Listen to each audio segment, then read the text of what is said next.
Wedding Chronicles Part 3. So we just talked about how the menu prices went up. Long story short, I had a very long conversation with him about how it should stay the same. We thankfully got it to stay the same since they forced us to be with their venue, which goes along with the contract again. He was saying it's only good for 30 days because I said when we signed the contract, it was not that price. He's like, oh, it's only good for 30 days. Well, what's the point of a contract then?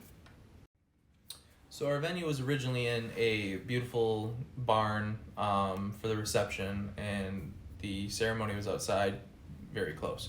But due to all the COVID rules and stipulations, they were not allowed to have 200 people, which is how much our guest list was inside the barn. So they had to rent a giant tent, which we didn't exactly pay for. That's why he wanted menu prices to go up more, too. He had to pay for the tent somehow, and we found that out. Yeah. The other issue we had was when we did look at the venue in Clare that allowed us to have a full wedding. They had a vendor that was much cheaper, like $10 cheaper per plate, and offered honestly better options. But when I asked our venue that we got stuck with, if I could have this other caterer come in and to save money, he said that I really don't like to do other vendor or caterers. It has to be one of these 3 options that I gave you, which were all super expensive. But if you were to do someone else, I would want to get to know her, which, hey, that's fine. But I would also charge, I think it was a $3 fee per person per plate, just to cover the cost of cleaning up and setting the plates up and everything like that, even though it's a buffet style.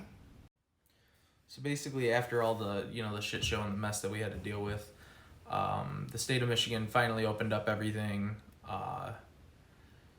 We didn't have to have masks at the farm. They posted it, as a recommendation, but it wasn't, they didn't have, they didn't force it. It wasn't mandated, nothing like that. We didn't have to have our wedding in the tent after, it was 2 weeks before the wedding that we finally figured that out, which thank God, because it would have been hot. It was hot. So we had, the ceremony outside, the wedding in the barn, and it was a good time. We had a great party, a bunch of people, all of our friends, our family.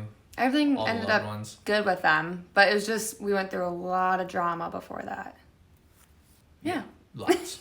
So, like and follow for part 4, but this is going to be about a different vendor issue that we had.